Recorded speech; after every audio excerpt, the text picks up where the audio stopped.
Welcome back to the channel knowledge with Saurabh. So guys, मैं आज की वीडियो में बात करने वाला हूँ how to focus on study.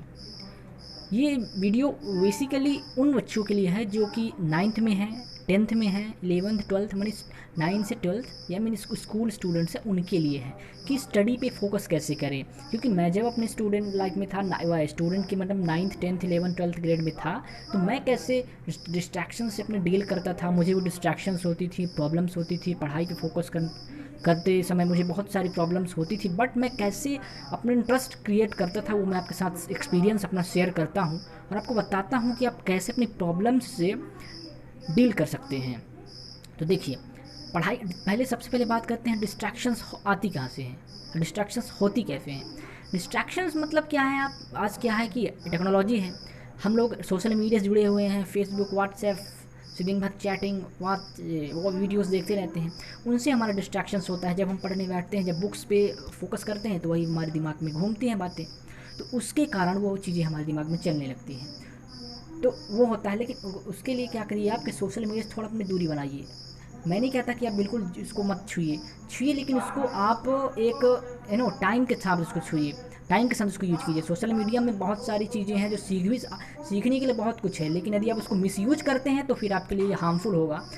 तो आपको उसको प्रॉपर तरीके से आपको सोशल मीडिया का यूज करना है। सोशल मीडिया एक ऐसा पावरफुल टूल है जिससे आप बहुत कुछ सीख सकते हैं।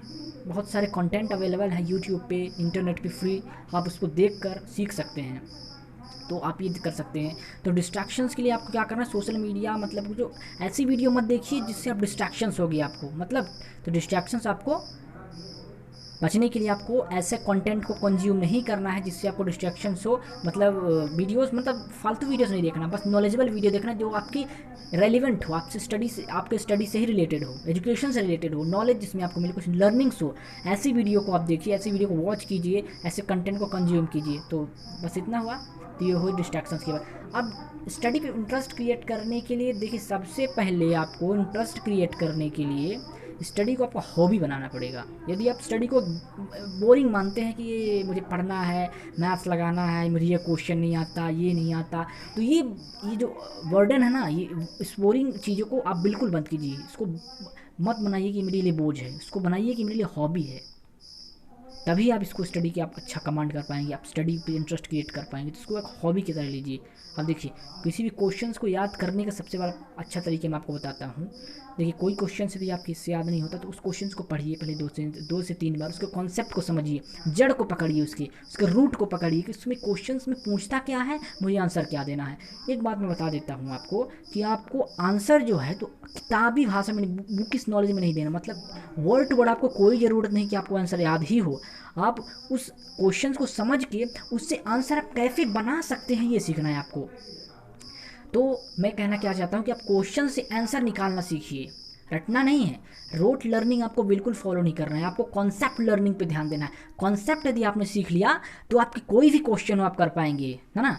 जैसे आपका सोशल साइंस में हिस्ट्री वाली चीज़ें होती, तो हिस्ट्री को आप कैसे, हिस्ट्री के कॉन्सेप्ट को समझिए, हिस्ट्री में वो कहाँ से आई, उसके रूट को पकड़िए और उसको अपने से बना के लिखिए। साइंस के फॉर्मूले अच्छे से, 10th में सोशल साइंस लगता है, एसएसटी उसकी बोली, और फिजिक्स केमिस्ट्री मैथ्स जो 11th 12th में होती है, 10th में भी होती है ना। तो देखिए, कॉन्सेप्ट समझिए, मेन कॉन्सेप्ट आपका पावर होता है। कॉन्सेप्ट यदि आपने समझ लिया, किसी भी, चाहे मैथ्स हो, केमिस्ट्री हो, फिजिक्स हो, व्हाटएवर सब्जेक्ट, कोई भी सब्जेक्ट हो, आपको कॉन्सेप्ट पे उसको कमांड करनी है। क्योंकि मैं स्टूडेंट लाइफ में मैंने 11th 12th में मुझे कॉन्सेप्ट समझ में नहीं आते थे, तो मैं बहुत स्ट्रगल करना पड़ता था मुझे ना। कई बार मुझे रोट लर्निंग का सहारा लेना पड़ता, मतलब मुझे रट्टा भी मार लेना पड़ता था, क्योंकि मैं समझ में आता नहीं था। लेकिन यदि आपको समझ नहीं आता तो आप इंटरनेट की हेल्प ले सकते हैं। इंटरनेट पे जो भी कॉन्सेप्ट समझ में, आप यूट्यूब पे सर्च कीजिए, आपको हर चीज़ मिल जाएगा। ठीक है, तो कॉन्सेप्ट बिल्डअप कीजिए, बिल्कुल भी रोट लर्निंग पे ध्यान मत दीजिए। क्योंकि यदि आप ऐसा करते हैं तो यदि आपका सपना है नीट, जेई और बड़े बड़े कम्पिटिटिव एग्जाम्स को क्लियर करना, तो कभी नहीं कर पाएंगे। जो मैंने गलती की थी वो मैं आपको बताता हूँ कि आप रिपीट ना करें, क्योंकि मैंने ऐसा ही किया। मैंने कॉन्सेप्ट पे काम नहीं किया, मेरे 11th 12th के कॉन्सेप्ट वीक रह गए, जिसकी वजह से मैं जेई मीन्स और जेई का जो एग्ज़ाम होता है उसको मैं क्लियर ना कर पाया।